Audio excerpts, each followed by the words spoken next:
Edgar Allan Poe's The Raven for you. Once upon a midnight dreary, while I pondered weak and weary over many a quaint and curious volume of forgotten lore, while I nodded, nearly napping, suddenly there came a tapping, as of someone gently rapping at my chamber door. "'Tis some visitor," I muttered, tapping at my chamber door, "only this and nothing more." Distinctly I remember it was in the bleak December, and each separate dying ember wrought its ghost upon the floor.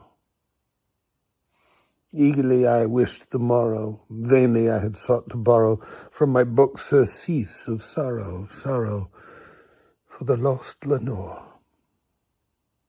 for the rare and radiant maiden whom the angels name Lenore, nameless here and evermore. And the silken, sad, uncertain rustling of each purple curtain thrilled me, filled me with fantastic terrors never felt before, so that now, to still the beating of my heart, I stood repeating, "'Tis some visitor entreating entrance at my chamber door, some late visitor entreating entrance at my chamber door. This is it, nothing more."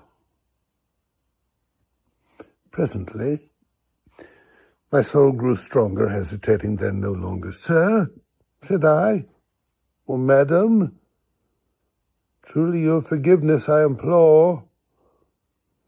But the fact is I was napping, and so gently you came rapping, and so faintly you came tapping at my chamber door, that I scarce was sure I heard you." Here I opened wide the door. Darkness there, and nothing more.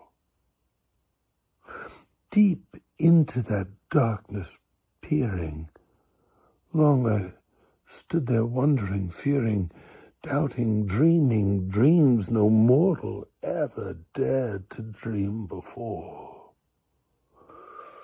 But the silence was unbroken, and the stillness gave no token, and the only word there spoken was the whispered word, "Lenore." This I whispered, and an echo murmured back the word, "Lenore." Merely this, and nothing more. Back into the chamber turning, all my soul within me burning, soon again I heard a tapping, somewhat louder than before. "Surely," said I, "surely this is someone at my window lattice. Let me see then where thereat is, and this mystery explore. Let my heart be still a moment, and this mystery explore. 'Tis the wind, nothing more." Open here I flung the shutter, when within many a flirt and flutter, in there stepped a stately raven of the saintly days of yore. Not the least obeisance made he, not a minute stopped or stayed he, but with mane of lord or lady perched above my chamber door, perched upon a bust of Pallas, just above my chamber door, perched and sat, nothing more. Then this ebony bird beguiling my sad fancy into smiling by grave and stern decorum of the countenance it wore. "Though thy crest be shorn and shaven, thou," I said, "art sure no craven, ghastly, grim, and ancient raven wandering from the nightly shore. Tell me what thy lordly name is on this night's plutonium shore." Quoth the raven, "Nevermore."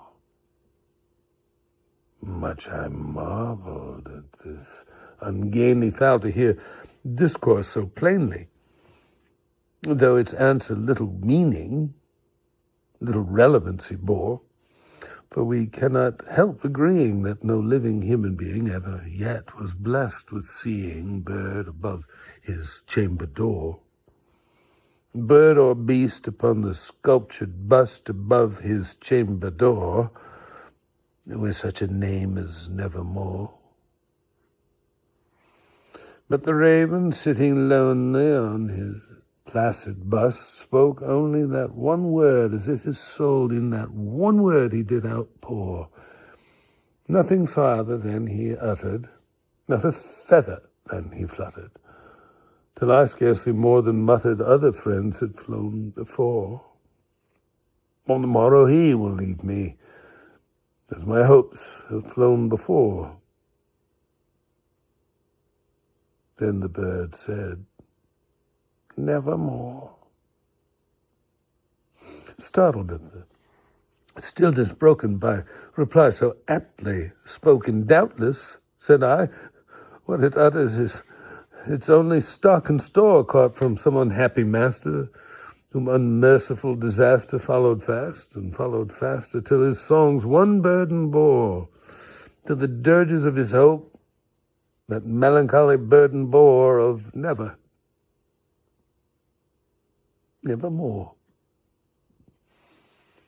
But the raven, still beguiling all my fancy into smiling, straight I wheeled a cushioned seat in front of bird and bust and door. Then upon the velvet sinking, I betook myself to linking fancy unto fancy, thinking what this ominous bird of yore, what this grim, ungainly, ghastly, gaunt, and ominous bird of yore meant in croaking nevermore. This I sat engaged in guessing, but no syllable expressing to the fowl whose fiery eyes now burned into my bosom's core. This and more I sat divining, with my head at ease reclining on the cushion's velvet lining that the lamplight gloated o'er, but whose velvet violet lining with the lamplight glowering o'er, she shall press, nevermore. Then methought the air grew denser, perfumed from an unseen censer swung by seraphim, whose footfalls tinkled on the tufted floor. Wretch, I cried, thy God hath lent thee, by these angels he hath sent thee, respite, and nepenthe from the memories of Lenore. Quaff, oh, quaff this kind nepenthe, and forget this lost Lenore. Quoth the raven, nevermore. Prophet, said I, thing of evil, prophet still of bird or devil, whether tempter sent or whether tempest tossed thee here ashore, desolate yet all undaunted on this desert land enchanted, on this home of horror haunted. Tell me, truly I implore, is there balm in Gilead? Tell me, I implore. Quoth the raven, nevermore. Prophet, said I, thing of evil, prophet still, if bird or devil, by that heaven that bends above us, by the God we both adore, tell this soul with sorrow laden, if within the distant Aden it shall clasp a sainted maiden, whom the angels name Lenore, clasp a rare and radiant maiden, whom the angels name Lenore. Of the raven, nevermore. Be that word our sign of parting, bird or fiend, I shrieked upstarting. Get thee back into the tempest of the night's plutonium shore.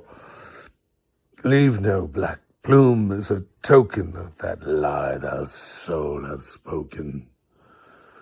Leave my loneliness unbroken. Quit the bust above my door. Take thy beak from out my heart, and take thy form from off my door. Quoth the raven, nevermore. And the raven, never flitting, still is sitting, on the pallid bust of Pallas, just above my chamber door. And his eyes have all the seeming of a demon's that is dreaming, and the lamplight o'er him streaming throws his shadow on the floor. And my soul, from out that shadow that lies floating on the floor, shall be lifted nevermore.